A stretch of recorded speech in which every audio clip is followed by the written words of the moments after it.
itulah ketujuh roh Allah.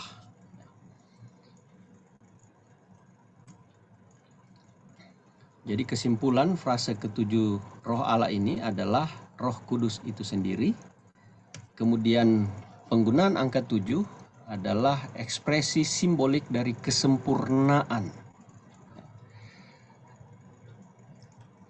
Bukan menyatakan bahwa roh Allah itu berjumlah 7, melainkan roh Allah adalah sempurna sama seperti Bapa dan Yesus Kristus. Inilah frase ketujuh roh Allah.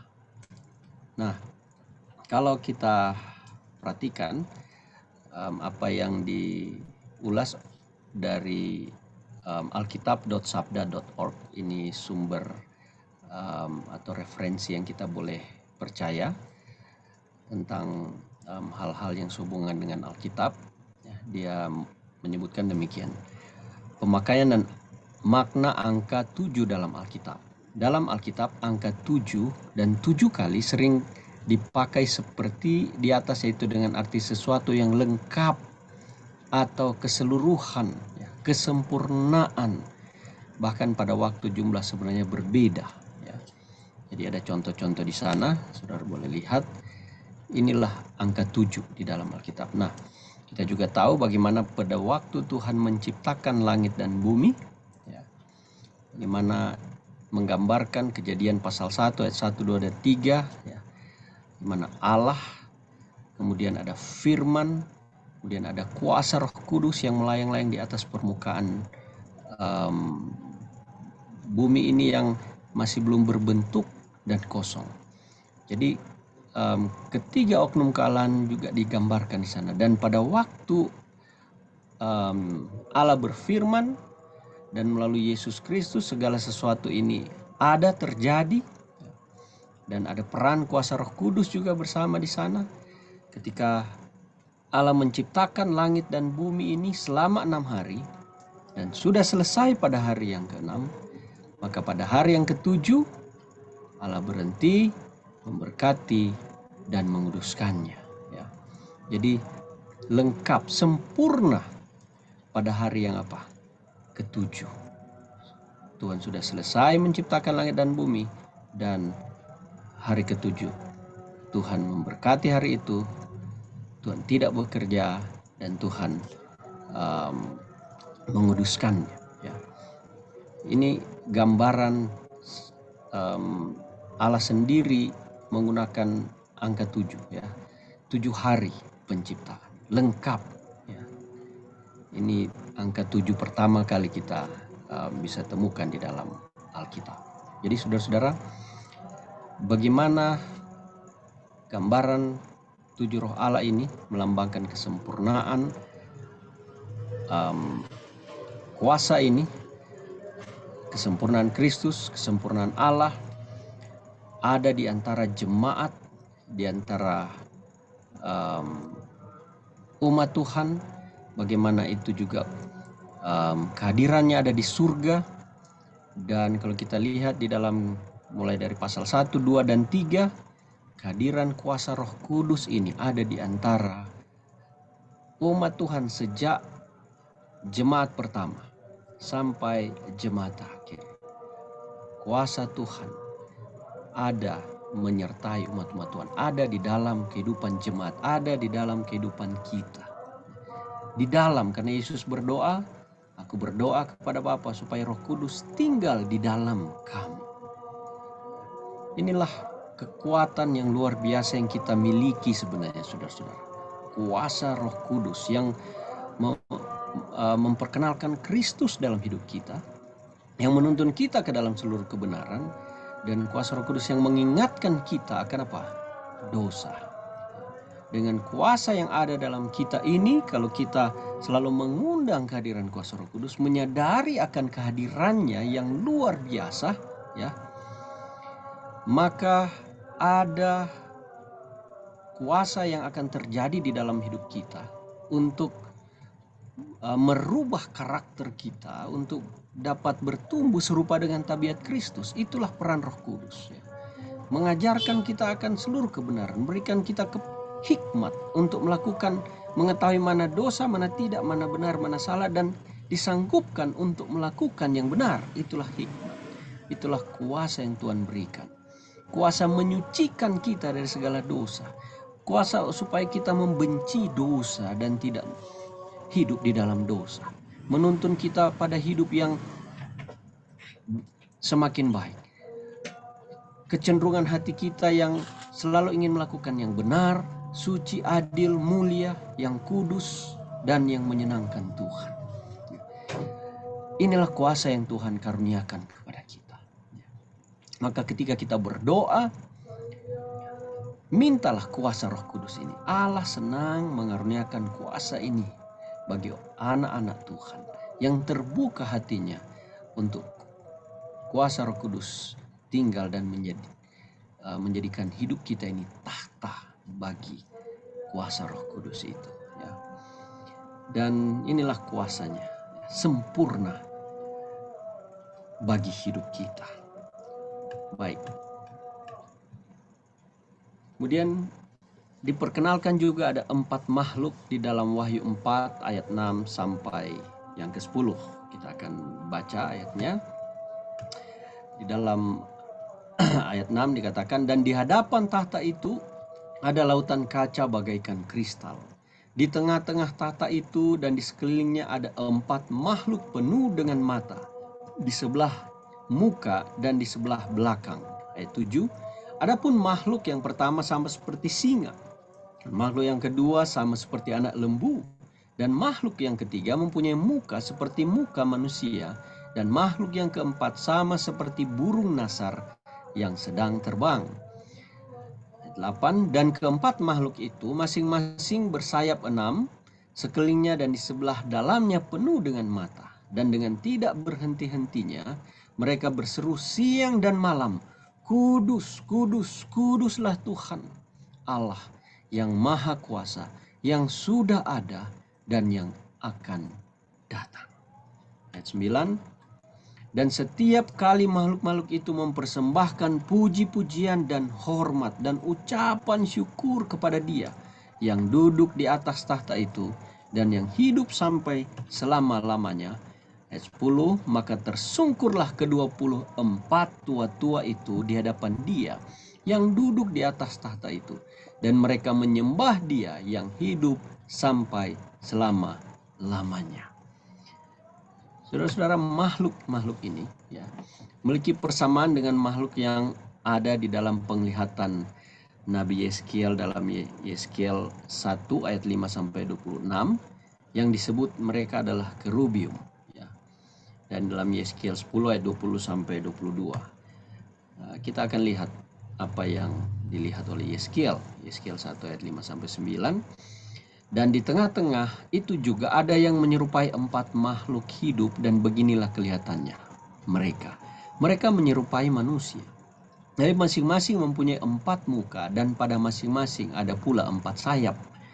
Kaki mereka adalah lurus dan telapak kaki mereka seperti kuku anak lembu. Kaki-kaki ini mengkilap seperti tembaga yang baru digosok. Pada keempat sisi mereka di bawah sayap-sayapnya tampak tangan manusia. Mengenai muka dan sayap mereka berempat adalah begini.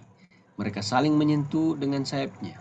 Mereka tidak berbalik kalau berjalan, masing-masing berjalan lurus ke depan.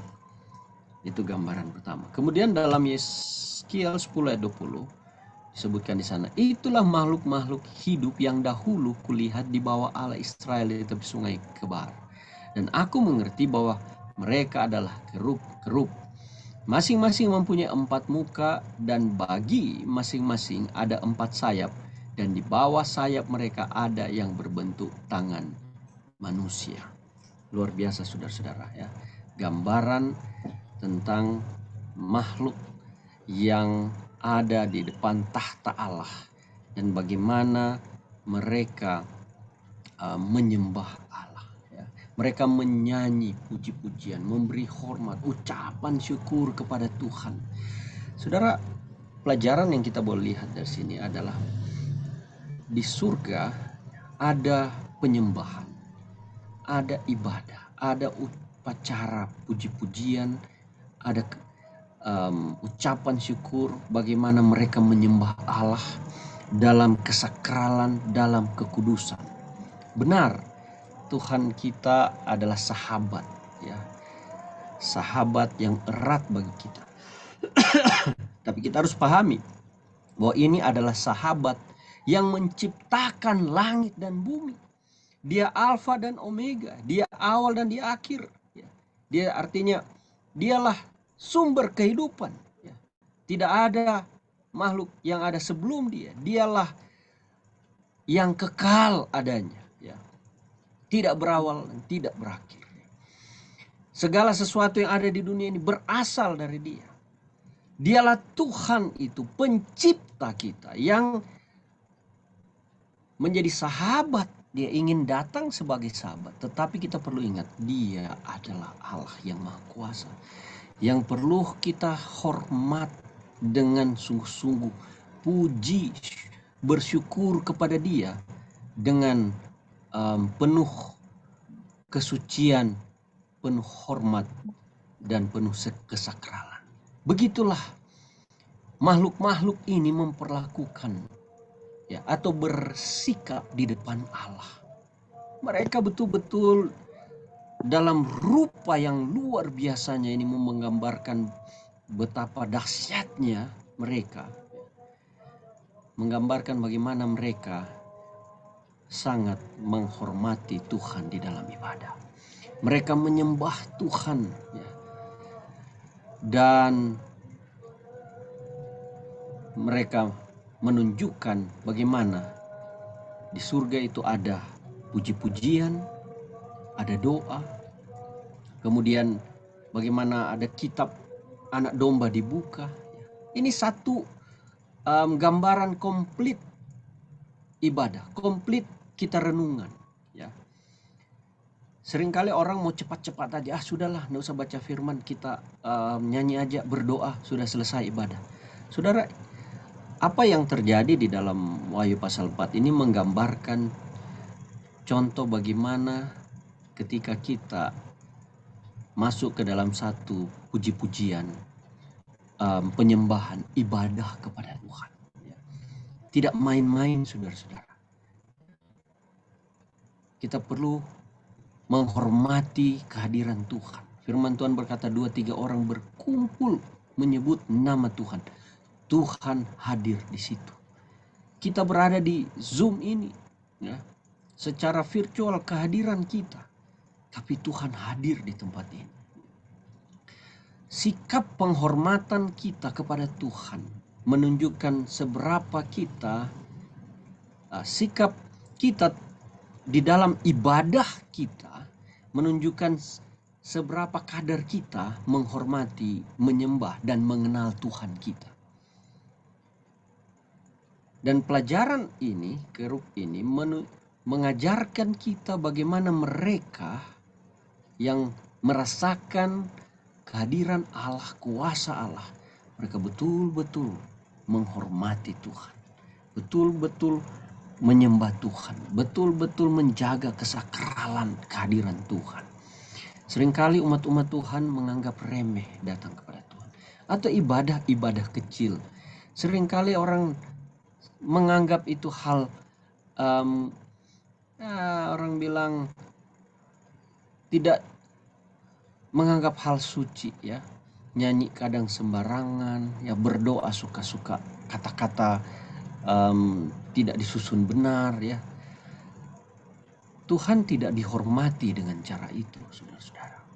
Perlu kita ingat, ketika kita berdoa, kita sedang berbicara dengan Allah yang Maha Tinggi. Malaikat pun mereka sangat hormat kepada Tuhan. Itu malaikat. Kita seringkali tidak hormat kepada Tuhan. Ngomong sesuka hati, cepat-cepat aja. Seperti kita ngomong kepada tukang parkir atau sopir angkot di pinggir jalan. Padahal kita sedang berbicara dengan kata-kata menyembah kepada Tuhan. Sikap kita kadang anggap remeh dengan ibadah. Hati-hati, saudara-saudara. Perilaku kita, pikiran hati, kata-kata kita menunjukkan seberapa kita mengenal Allah, Seberapa kita menghormati Allah. Kepada anak-anak kita, ajarkan mereka bahwa ketika kita ibadah, sikap mereka harus benar-benar menjaga kesopan santun, menjaga kesakralan, ada Tuhan di sini. Jangan biarkan mereka lari-lari di gereja. Ya.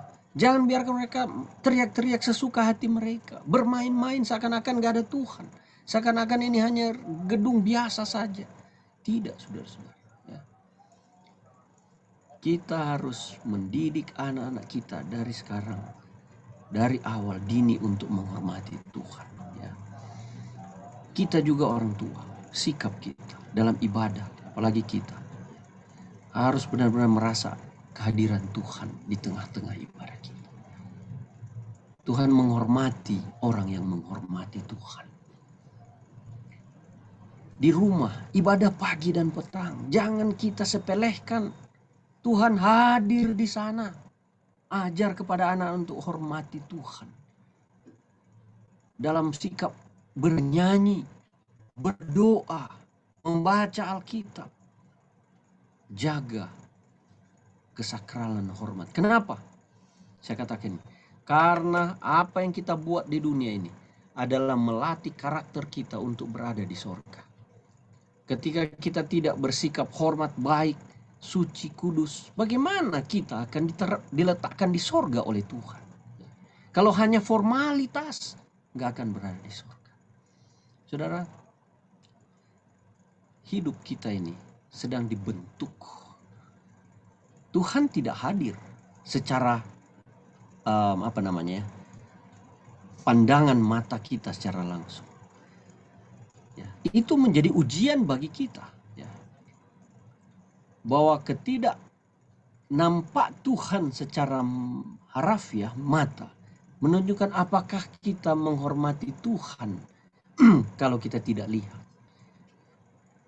Ada istilahnya, seorang yang berintegritas adalah ketika tidak ada orang yang melihat dia berbuat sesuatu. Apakah dia akan berbuat sama ketika dilihat orang? Saudara, ujian bagi kita adalah apakah kita akan tetap sama ketika kita tidak dilihat siapa-siapa, tidak melihat Tuhan juga. Atau kita melihat Tuhan di depan kita. Kita harus berlatih untuk menyembah Tuhan yang tidak kita lihat dengan mata, tetapi kehadiran kuasa Roh Kudus itu ada nyata. Makanya mengapa pelajaran dimulai dengan Roh Kudus sempurna? Karena Roh Kudus itu hadir, ya, representatif Kristus, Allah yang sempurna. Kuasa Allah yang sama ketika Yesus hidup di dunia, ketika dia menciptakan langit dan bumi, sama kehadiran kuasa Roh Kudus itu dalam hidup kita setiap detik. Maka kalau kita sadari ini, kita tahu ini, hidup kita adalah hidup penyembahan. Hidup kita adalah hidup kekudusan. Kenapa? Karena kita tahu ada kuasa Roh Kudus di sini dalam hidup kita. Kita akan takut untuk berbuat dosa, melanggar firman Tuhan. Dan tidak menghormati Tuhan, kita akan takut untuk melakukan itu, saudara-saudara. Inilah pelajaran yang kita boleh ambil dari Kerubium ini. Ya. Dari 24 tua-tua. Bagaimana mereka meletakkan, menyembah Tuhan dengan sungguh luar biasa. Menunjukkan kerendahan hati. Mereka sudah di sorga, tapi kehadiran Tuhan mereka tidak layak. Ya. Mereka sembah Tuhan. Tuhan harus disembah dalam hidup kita. Saya mau ilustrasikan ke-24 tua-tua ini dan keempat hewan ini dengan ketika saudara berada di istana sorga. Ataupun saudara contoh kuliah di UNAI, di UNCLAP, di kampus sekolah Advent, ya. Ketika ada menteri datang atau ada pembesar datang, ya. Nah, kalau saya ingat teman-teman cerita, ya, di Thailand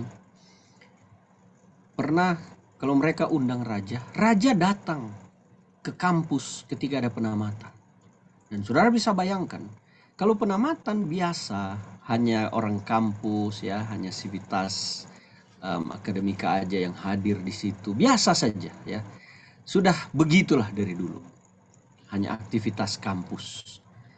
Tetapi ketika ada menteri hadir, apalagi presiden mungkin atau raja ya, yang lebih tentu dihargai derajatnya biasanya di satu kerajaan hadir, itu protokoler langsung berubah ya. Sekolah nggak bisa ambil alih 100% semuanya.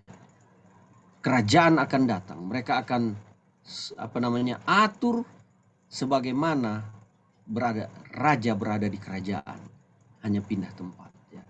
Semua akan dibuat berbeda ketika raja hadir. Saudara, kehidupan kita, penyembahan kita, kalau kita menghormati saja raja di dunia, ketika momen kita mau bertemu dengan raja, maka suasana, sikap itu akan berbeda, saudara-saudara.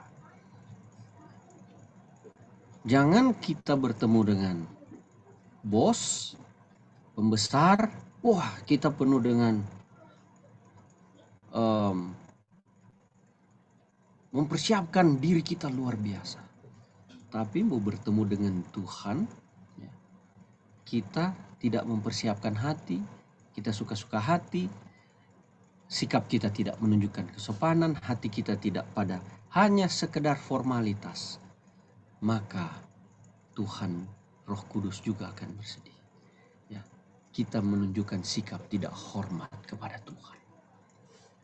Ya, mungkin ini boleh menjadi pelajaran mengingatkan kita ya, bahwa kita sedang berada bersama dengan Tuhan. Dia sahabat, tapi perlu ingat, Dia adalah Allah yang patut kita hormati, sembah dengan sungguh-sungguh. Kalau raja saja atau sekelas presiden dan menteri saja kita merubah suasana, apalagi dengan Tuhan ya. Itu pelajaran dari 24 tua-tua dan keempat hewan ini ya, malaikat maksudnya, simbol hewan.